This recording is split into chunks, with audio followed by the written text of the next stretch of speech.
It's Pixel 9a release date here on the 10th of April, but maybe there's another phone that might be worth considering that I think is a little bit more of a budget option, but it has some other cool things too, most notably a stylus, and that is the Moto G Stylus. So the big brother to the Moto G, the Moto G Power. We finally have the Moto G Stylus. A lot of people have been waiting for this phone.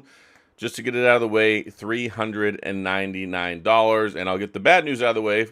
It only has 2 years of Android updates, but it comes with Android 15, so it will get Android 16 and Android 17. And it's got a couple other neat new features going on, and it's even got a little bit different camera system than even the Moto G Power.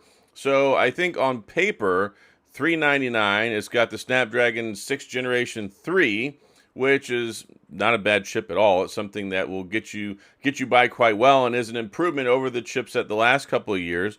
And of course, the legendary stylus, OLED screen, 5,000 milliamp battery, 68-watt charging. A lot of positive things in this package, and hopefully I'll have a review unit here in the near future. But I do want to talk about it today because it's an important phone that I think is worth considering. So sadly, it only comes in two colors, two different blue colors, but it has 256 gigabytes of storage, 8 gigs of RAM, IP68 dust and water resistance, and it's mil standard drop protection rated, which is nice. It's also got stereo speakers. It's got the vegan leather back on it like we've experienced with the other Motorola phones, which is cool. And it's even got a dedicated SD card slot, which is something that you'll probably enjoy as well. So you can go ahead and plug that in for extra storage space, which is why it only comes in the one configuration. But I think 256 and 8 going to be perfectly fine. 5,000 milliamp battery. It's going to have 15-watt wireless charging and 68-watt wired charging. So it'll get you recharged quick, fast, and in a hurry. Then it's got a 50-megapixel camera and a 13 on the back, capable of shooting 4K video. And then it has a 32-megapixel selfie camera. And it's got a big, beautiful OLED screen that comes out to like 3,000 nits, if I remember correctly, which I'll double-check this while I'm sitting here talking to you.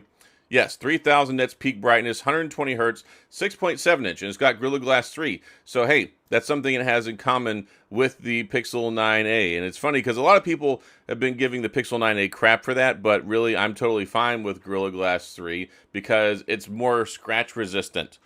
So that's a nice characteristic that I like in my glass, right? It's less shatter resistant, but it's more surface abrasion and scratch resistant, which I don't know. I think maybe more people might value if they kind of knew that this was what it was there for.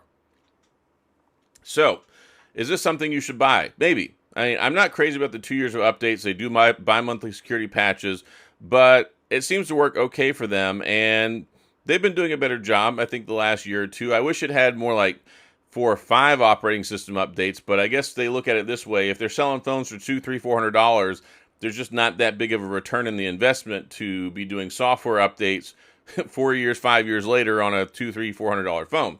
So it's kind of one of those give and take kind of relationships. And also they don't have as big of a footprint as, let's say, Samsung, or I think they're pretty close with Google at this point. And here's another incentive. The Google Pixel 9a is $500.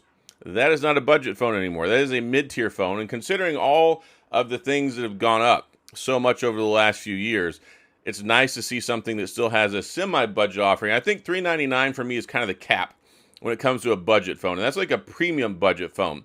Really, you got like $199, $299, $279, $300. $399 is kind of the upper limit of what I consider a budget phone. But with a Snapdragon 6th Generation 3, 8 gigs of RAM, 256 storage, a big, beautiful screen, OLED, 120 hertz, I think it's worth consideration.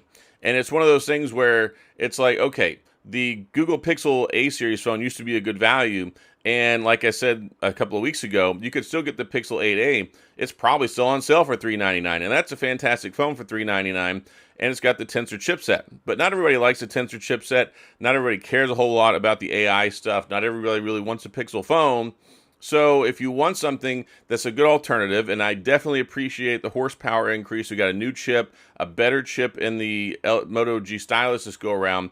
Snapdragon 6th Generation 3, it's a 4-nanometer processor, 5,000 milliamp battery. Like, it's going to do what you need it to do. Like, you're not really going to be left out in the wind. It should be able to handle most things, some light gaming. It should take decent pictures even. Like, I think it'll take decent pictures. Now, why do you think that? Like, why do you think that I think that, right? Well, I took photos with the Moto G. I took photos with the Moto G Power, and I was pretty impressed. Like, I thought they had better camera taking capabilities than I expected. So, having a little bit of a bump up, this one has a 13 megapixel ultra wide instead of the 8 that the Power has, and then it's got the 50 megapixel camera, which isn't the same one either. It's a little bit different. That stuff combined with the Snapdragon chipset, the Snapdragon 6th Generation 3, and what Motorola does with their camera software, I think it should take some pretty good photos. Like, I think you'll probably be happy with it. And then, of course, the stylus. That's why you buy this phone. That's like the whole thing. It's in the name, Moto G Stylus. And there's really only two phones in the market you can get with the stylus, especially here in the US. You get the S25 Ultra, which is a really expensive phone. This guy right here, S25 Ultra, $1,299 phone. What's the alternative? This guy, the Moto G Stylus, for $399.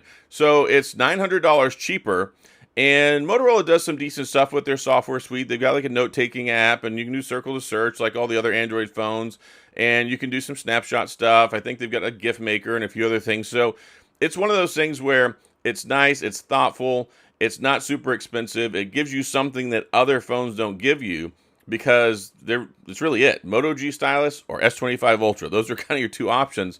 Not really an in-between, and that's really the thing. If you want a phone with a stylus, if you enjoy that kind of stuff, you've probably had one of these phones before, and this will be the latest and the greatest, the newest iteration, still, I think, coming in at a fair price. I think in 2025, in light of everything that's going on, I think $399 is a perfectly acceptable and good price for this phone. So, should you buy one? Well, I haven't tested one out yet. I should hopefully have a review unit available soon. I asked for one, and I've got a pretty good relationship with Motorola, so I'll be checking out whenever it gets here. But I wanted to talk about this day. Like, everybody knows, like, today is Pixel Day, but not everybody else is crazy about the Pixel. Not everybody's enamored with the price tag. I really don't like the fact that it suckers $500.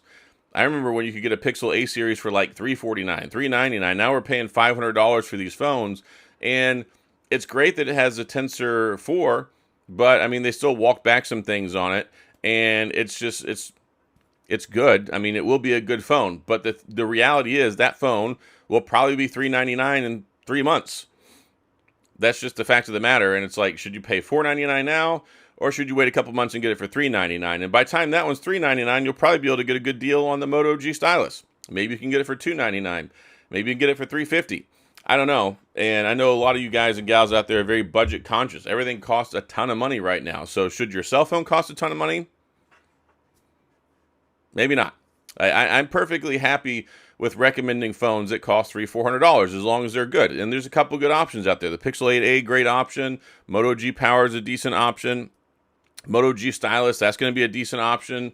And the Nothing Phone 3a, that's a decent option. So it's nice to see that there's still some low-hanging fruit in that $300-400 sweet spot that offers value, that offers performance, and they kind of have some little different distinctions. You know, like the Nothing Phone has their glyph stuff, Google has their Tensor stuff. Of course, they've got the 7 years of support, and then you've got the stylus, which the Moto G Stylus, and I think it's important, especially with that OLED. You have an OLED, 3000 nits brightness, 120 hertz refresh rate. It's going to feel like a premium flagship level phone on daily usage. Like, you shouldn't really have a whole lot of stuttering and stuff. It should be pretty smooth, should be plenty of power, should be something that you can enjoy.